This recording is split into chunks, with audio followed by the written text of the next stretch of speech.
जय श्री हरि। आप सभी का स्वागत है हमारे यूट्यूब चैनल पर। आप सभी का दिन शुभ और मंगलमय हो। भगवान श्री हरि और माता लक्ष्मी की कृपा आप सभी पर सदैव बनी रहे। वैशाख मास चल रहा है। वैशाख मास में स्नान दान और कथाओं को सुनने का बहुत महत्व होता है। कथा पुराणों को सुनने से सहस्त्र गौ दान करने जितना फल प्राप्त होता है। आज की कथा सुनने से पहले हम लोग विनायक जी की कथा को सुनेंगे। भगवान विष्णु लक्ष्मी जी से विवाह करने जा रहे थे। उन्होंने सारी सभा इकट्ठा करी और सारे देवताओं को बुलाया। तो देवता बोले कि हम तो चल पड़ेंगे, परंतु गणेश जी को साथ नहीं ले जाएंगे, क्योंकि इनको तो 1 मन मूंग, 1.25 मन चावल, खूब सारा घी नाश्ता करने के लिए चाहिए और खाने के लिए फिर बुलाओ। इनके तो सूंड भी हैं और लंबे लंबे कान, ऊंचा माथा। इनको साथ ले जाकर क्या करेंगे? इनको देखकर कुंडनपुर की नारियां शर्माएगी। इनको तो घर की रखवाली करने के लिए छोड़ जाएंगे। और सब भगवान को बारात में चले गए। इतने में नारद जी आए और गणेश जी से बोले, तुम्हारा तो बहुत अपमान किया, क्योंकि तुम्हें घर की रखवाली के लिए छोड़ गए। तुम्हें ले जाने से बारात बुरी लगती है, इसलिए तुम्हें नहीं ले गए। गणेश जी बोले, अब क्या करें? तब नारद जी बोले, धरती थोथी कर दो, इससे भगवान के रथ का पहिया धरती में फंस जाएगा। सबने निकालने की कोशिश की, परंतु पहिया नहीं निकला। उनमें से कोई बढ़ई को बुला कर लाया। बढ़ई ने हाथ लगाते ही कहा, जय विनायक जी, जय गणेश जी। कोई बोला, तूने विनायक जी को क्यों याद किया? तब वह बोला कि विनायक जी को याद किए बिना कोई भी कार्य नहीं होता। तब कोई बोला कि हम तो विनायक जी को घर छोड़ आए। बाद में सब विनायक जी को बुलाने गए। तब वह बोले कि मैं तो नहीं चलूं। पहले तो गणेश जी की रिद्धि पाई, बाद में विष्णु जी ने लक्ष्मी से विवाह किया और घर आ गए। हे विनायक जी महाराज, जैसे भगवान के कार्य सिद्ध किए, वैसे कहते सुनने वाले के भी कार्य सिद्ध करना। अब हम लोग कथा सुनने से पहले एक भक्त की मार्मिक कथा को सुनते हैं।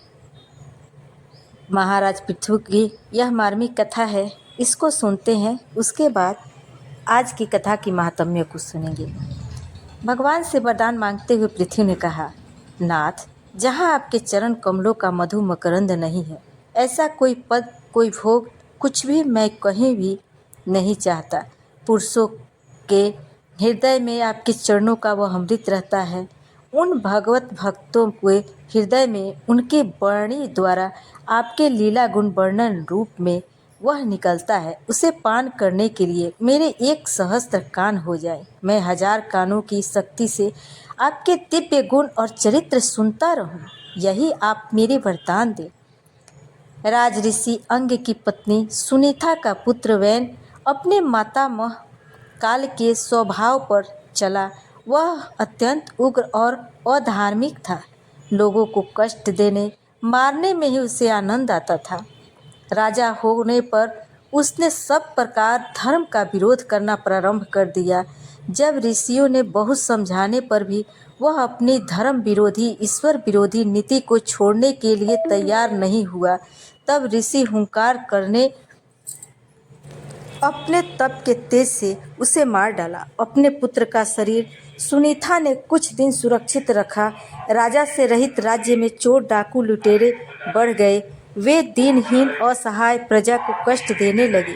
यह देखकर ऋषियों ने वैन का शरीर लेकर उसका मंथन किया। पहले तो एक नाटे कद के काले पुरुष की उससे उत्पत्ति हुई, जो निषाद कहलाया। उसके पश्चात शरीर के दाहिने भाग से आजानुबाहु कमल लोचन एक पुरुष और वाम भाग से एक सुंदरी स्त्री उत्पन्न हुई। ये पुरुष ही भगवान के अवतार आदिराज महाराज पृथु थे और स्त्री भगवती लक्ष्मी के अंश से उत्पन्न उनकी पत्नी अर्ची थी। ऋषि ने पृथु के दाहिने हाथ में चक्र तथा चरणों में कमल का चिन्ह देखकर समझ लिया कि ये भगवान के अवसा अवतार हैं। विधि पूर्वक उनका अभिषेक हुआ। भविष्य ज्ञाता ऋषियों की प्रेरणा से बंदियों ने महाराज पृथु के आगामी पराक्रमों का वर्णन करके उनकी स्तुति की। जब अधर्म बढ़ता है, तब पृथ्वी पर अन्न, जल, फल, मूल सबका ह्रास होने लगता है।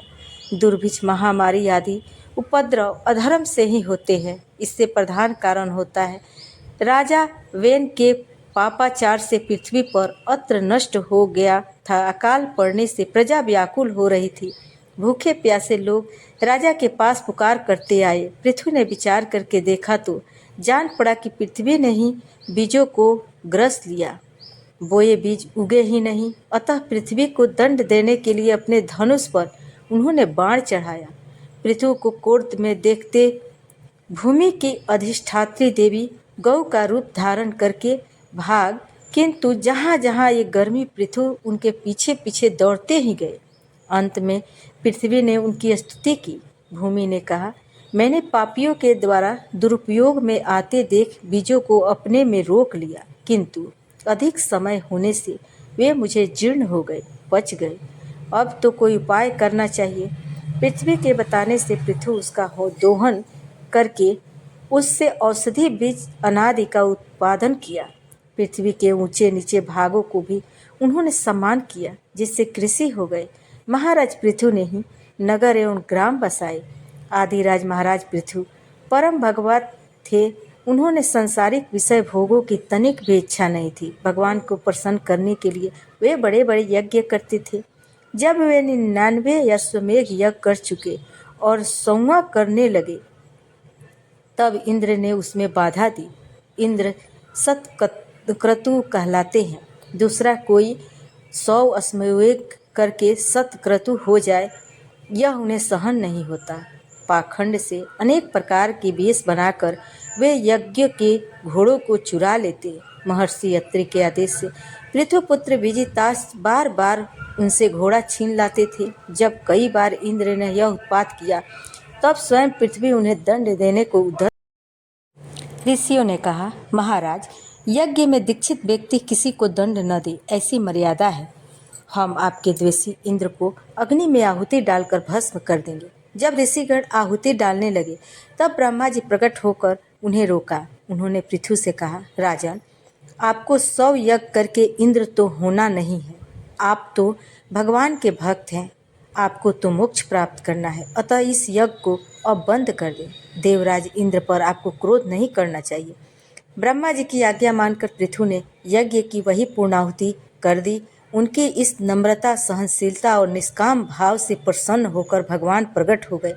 इंद्र भी भगवान के साथ वहां आए। देवराज ने लज्जित होकर पृथु के पैर पकड़ लिए। पृथु ने उन्हें क्षमा कर दिया, उठाकर हृदय से लगा लिया। भगवान का दर्शन करके पृथु का शरीर पुलकित हो गया। उनके नेत्रों से अश्रु प्रवाह चलने लगे। भगवान ने उनसे वरदान मांगने को कहा। तब पृथु हाथ जोड़कर बोले, नाथ, संसार के सभी 20 योग नरक के पड़े रहने वाले जीवों को भी मिलते हैं। मैं आप उस नारकीय भोगों की याचना कैसे कर सकता हूँ।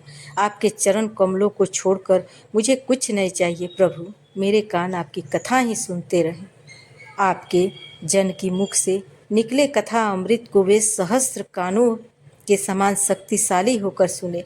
बस यही वरदान मुझे चाहिए।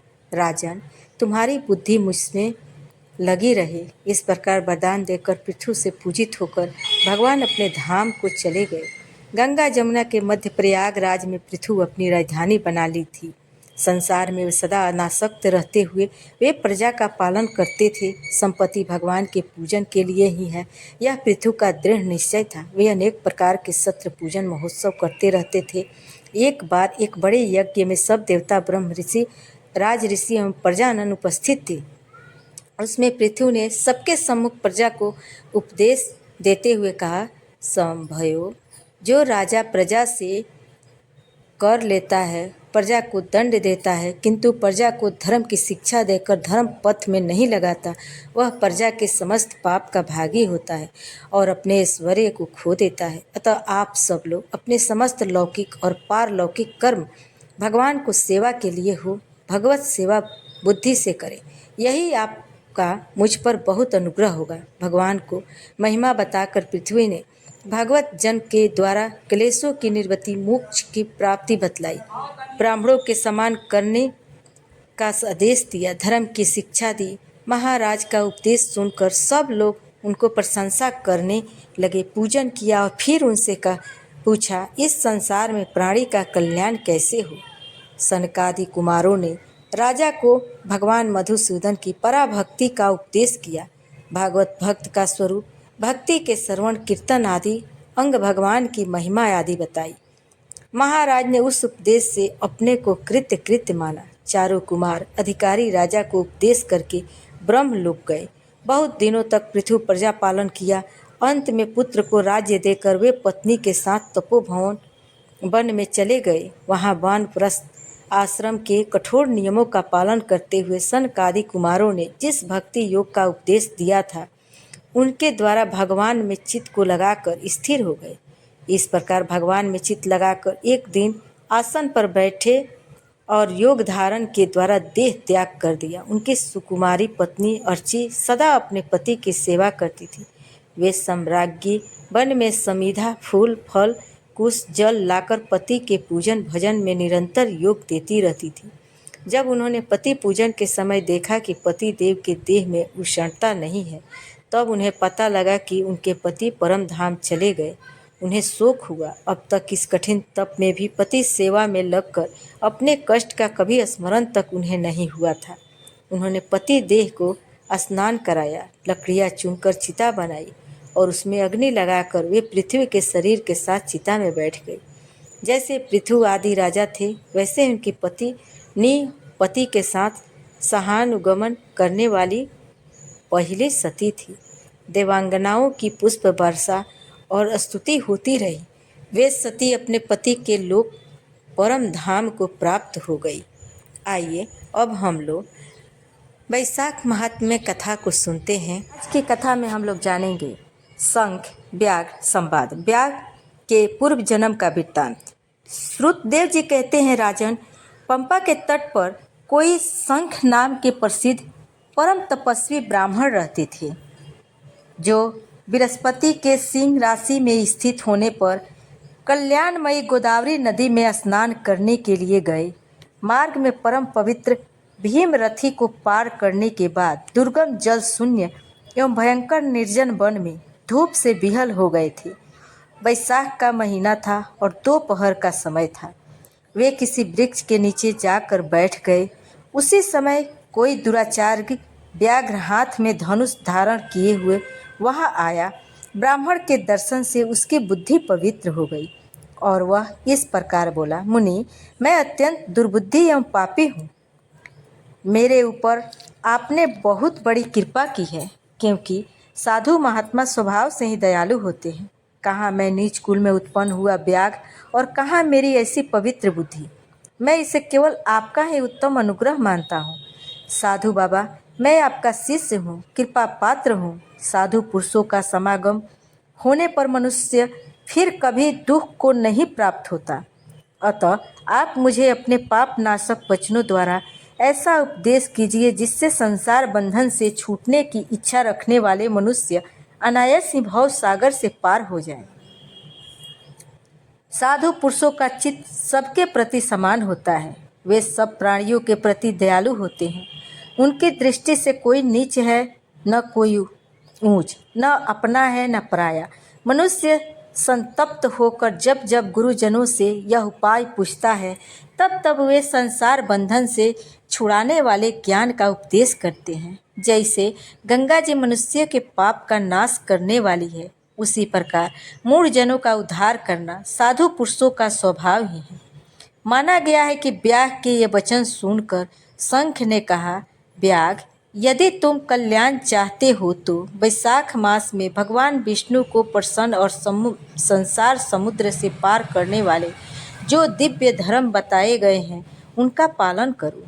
मुनि श्रेष्ठ, शंख प्यास से बहुत कष्ट पा रहे थे। दोपहर के समय उन्होंने सुंदर सरोवर में स्नान किया, जुगल वस्त्र धारण करके मध्याह्न काल की उपासना पूरी की। फिर देव पूजा करने के पश्चात व्याघ्र के लाए हुए श्रमहारी एवं स्वादिष्ट कैथ का फल खाया। जब वे खा पीकर सुखपूर्वक विराजमान हुए, उस समय व्याघ्र ने हाथ जोड़कर कहा, मुने, किस कर्म से मेरा तमोमय व्याघ्र कुल में जन्म हुआ और किससे ऐसी सद्बुद्धि तथा महात्मा की संगति प्राप्त हुई? प्रभु, यदि आप ठीक समझे तो मैंने जो पूछा है वह तथा अन्य जानने योग्य बातें भी मुझसे कहिए। शंख बोले, पूर्व जन्म में तुम वेदों के पारंगत विद्वान ब्राह्मण थे। सांकल्य नगर में तुम्हारा जन्म हुआ था। तुम्हारा गोत्र श्रीवत्स और नाम स्तंभ था। उस समय तुम बड़े तेजस्वी समझे जाते थे, किंतु आगे चलकर किसी वेश्या में तुम्हारी आसक्ति हो गई। उसके संग दोष से तुमने नित्य कर्मों को त्याग दिया और शूद्र की भांति घर आकर रहने लगे। यद्यपि तुम सदाचार शून्य, दुष्ट तथा धर्म कर्मों के त्यागी थे, तो भी उस समय तुम्हारी ब्राह्मणी पत्नी कांतिमती ने वेश्या सहित तुम्हारी सेवा की। वह सदा तुम्हें प्रिय करने में लगी रहती थी। वह तुम दोनों के पैर धोती, दोनों की आज्ञा का पालन करती और दोनों से नीचे आसन पर सोती थी। इस प्रकार वेश्या सहित पति की सेवा करती हुई उस दुखिनी ब्राह्मणी का इस भूतल पर बहुत समय बीत गया। एक दिन उसके पति ने मूली सहित उड़द खाया और तिल मिश्रित निष्पाप भक्षण किया। उस अपथ्य भोजन से उसका मुंह पेट चलने लगा और उसे बड़ा भयंकर भगंदर रोग हो गया। वह उस रोग से दिन रात जलने लगा। जब तक घर में धन रहा तब तक वेश्या भी वहाँ टिकी रही। उसका सारा धन लेकर पीछे उसने उसका घर छोड़ दिया। वेश्या तो क्रूर और निर्दयी होती ही है, उसे छोड़कर दूसरे के पास चली गई। तब वह ब्राह्मण रोग से व्याकुल चित्त हो रोता हुआ अपनी स्त्री से बोला, देवी, मैं वेश्या के प्रति आसक्त और अत्यंत निष्ठुर मनुष्य हूँ, मेरी रक्षा करो। सुंदरी, तुम परम पवित्र हो, मैंने तुम्हारा कुछ भी उपकार नहीं किया। कल्याणी, जो पापी एवं निंदित मनुष्य अपने विनीत पत्नी का आदर नहीं करता, वह 15 जन्मों तक नपुंसक होता है। महाभागे, दिन रात साधु पुरुष उसकी निंदा करते हैं। तुम साध्वी और पतिव्रता हो, मैं तुम्हारा अनादर करके पाप योनियों में गिरूंगा। तुम्हारा अनादर करने से जो तुम्हारे मन में क्रोध हुआ होगा, उससे मैं दग्ध हो चुका हूँ। इस प्रकार अनुताप युक्त वचन कहते हुए पति से वह पतिव्रता हाथ जोड़कर बोली, प्राणनाथ, आप मेरे प्रति किए हुए व्यवहार को लेकर दुख न माने, लज्जा का अनुभव न करें।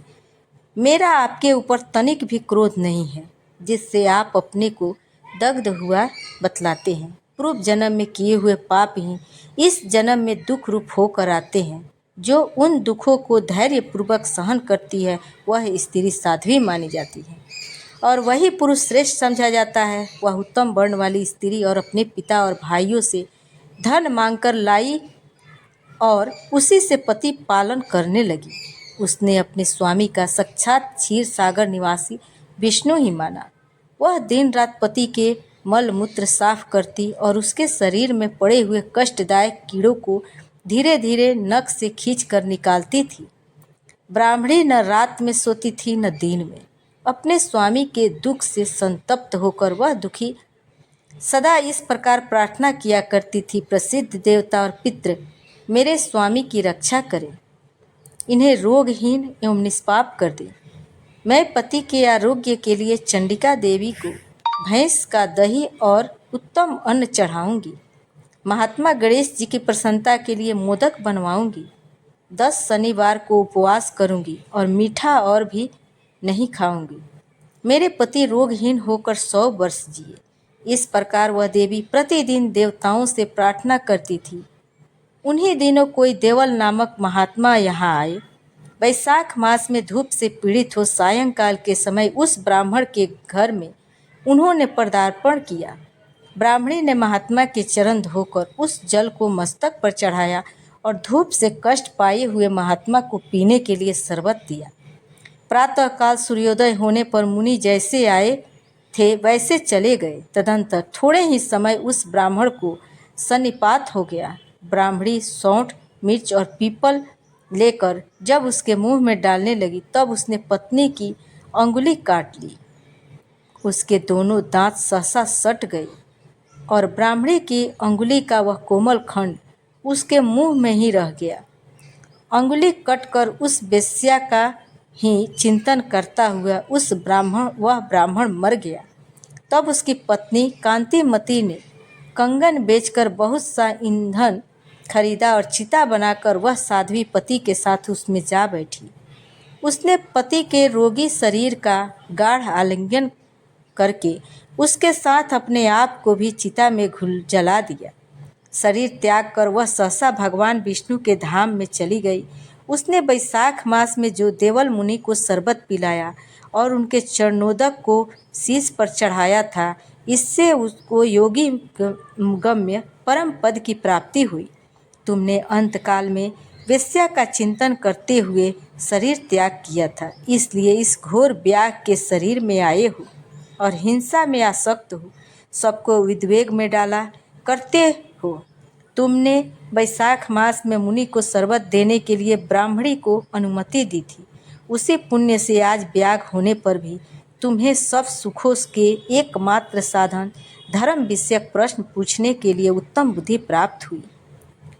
तुमने जो सब पापों को हरने वाले मुनि के चरणोदक को सिर पर धारण किया था, उसी का यह फल है कि वन में तुम्हें मेरा संग मिला है। आज की कथा यहीं पर समाप्त होती है। अब हम लोग नित्य नेम की कथा को सुनते हैं। दो माँ बेटी थी, वह रोजाना नित्य नेम की कहानी कहा करती थी। उसकी बेटी ने कहा, माँ मैं नित्य नेम की कहानी कहूँगी। माँ ने कहा, बेटी तेरी कहानी ससुराल में कौन सुनेगा। उसने जिद की और नित्य नेम की कहानी कहने लगी। उसकी शादी हुई, ससुराल गई और वह सबसे कहती कि मेरी कहानी सुन लो। सभी कुछ न कुछ बहाना बनाकर टाल देते, कोई कहानी नहीं सुनता तो वह भूखी रहती। एक दिन पड़ोसन बोली कि मैं तेरी कहानी सूंघी। वह आती, कहानी सुनती और बहू खा लेती। एक दिन ननद ने अपनी माँ से कहा, माँ भाभी पड़ोसन के कहने पर तो खाना खा लेती है और हम कहते हैं तो खाना नहीं खाती। माँ ने कहा, उससे मना कर देना। उसने कहा, अच्छा। लड़की के ने पड़ोसन से मना किया कि वह पड़ोसन अपने पति से कहा कि उसकी बेटी मना करती है। पति ने कहा कि उसकी माँ मना करे तो मान जाना। अगले दिन सास ने मना कर दी तो पड़ोसन नहीं आई। बहू कहानी कोई नहीं सुनता तो वह भूखी रहती। ससुर ने पूछा, बहू कैसी है? तो सास ने कहा कि अच्छी है, काम काज तो कर लेती है मगर खाती नहीं है। ससुर ने कहा, बड़े घर की बेटी है, काम करने से थक जाती होगी, इससे काम मत कराया करो। लेकिन वह फिर भी नहीं खाती। धर्मराज के आसन डोल उठा कि इस नगरी में ऐसा कौन है जो भोजन नहीं करता, उसे बुलाओ। स्वर्ग से विमान आया तो सास बोली, मैं चलूं। तो बहू ने कहा, तुम्हें तो बहुत काम था, मेरी कहानी सुनने का समय न था। जेठानी ने कहा तो कहने लगी, तुम्हें तो मालिक का खाना बनाना है। ननद ने कहा तो कहने लगी, तुम्हें तो गुड्डे गुड़िया खेलने से भी फुर्सत नहीं है। पड़ोसन बोली कि मैं चलूं, तो बोली, हाँ चलो, तुमने ही तो मेरा नित्य नेम की कहानी सुनी। वह अपने मालिक के पास गई। मालिक बोला कि तू तो बड़ी भाग्यवान है जो जीते जी जा रही है, मरकर तो सभी जाते हैं। वह भी गई। आइए अब हम लोग लपसी तपसी की कहानी को सुनते हैं। कहते हैं कि सभी कहानी सुनी जाए और लपसी तपसी की कथा न सुनी जाए तो कथा पूर्ण नहीं मानी जाती है। एक लपसी और एक तपसी था। तपसी तो भगवान की तपस्या करता था और लपसी सवा से लस्सी बनाकर भगवान को भोग लगाता और लोटा हिलाकर जीम लेता। एक दिन दोनों लड़ने लगे। लपसी बोला कि मैं बड़ा हूँ, तपसी बोला मैं बड़ा हूँ। इतने में नारद जी आए और पूछा कि तुम दोनों क्यों लड़ रहे हो। लपसी बोला, मैं बड़ा हूँ। तपसी ने कहा कि मैं बड़ा हूँ। तपसी बोला, मैं सारे दिन भगवान की पूजा करता हूँ। नारद जी बोले, मैं तुम्हारा फैसला कर दूंगा। दूसरे दिन तपसी नहा कर आने लगा तो नारद जी ने 1.25 करोड़ की अंगूठी उसके आगे फेंक दी। उसने आंखें खोलकर देखा तो 1.25 करोड़ की अंगूठी पड़ी है। तब तपसी ने वह अंगूठी उठाकर बगल में नीचे दबा ली। तपस्या करने लगा। लपसी सुबह उठकर नहा सवा से लस्सी बनाकर भगवान को भोग लगाकर लोटा हिलाकर जीमने लगी। इतने में नारद जी आए, दोनों को बिठाया। तब दोनों बोले कि कौन बड़ा है। तब तपसी ने कहा, मैं बड़ा हूँ। नारद जी बोले कि तू पैर उठा। गोड़ उठाया तो 1.25 करोड़ की अंगूठी निकली। तब नारद जी बोले, ये अंगूठी तो तूने चुराई है, इसलिए तेरी तपस्या भंग हो गई, इसलिए लपसी बड़ा है। तपसी बोला कि महाराज, मेरी तपस्या का फल कैसे मिलेगा। नारद जी बोले, तेरी तपस्या का फल कार्तिक नहाने वाली देगी। फिर नारद जी बोले कि सबको कहानी कहकर तेरी कहानी ना कहे तो कोई फल प्राप्त नहीं होगा। लपसी तपसी की कहानी खत्म होती है। प्रेम से बोलिए विष्णु भगवान की जय, लक्ष्मी माता की जय। आज की कथा पसंद आई हो तो वीडियो को लाइक सब्सक्राइब शेयर कीजिएगा। कमेंट बॉक्स में जय श्री हरि जय माता लक्ष्मी अवश्य लिखिएगा।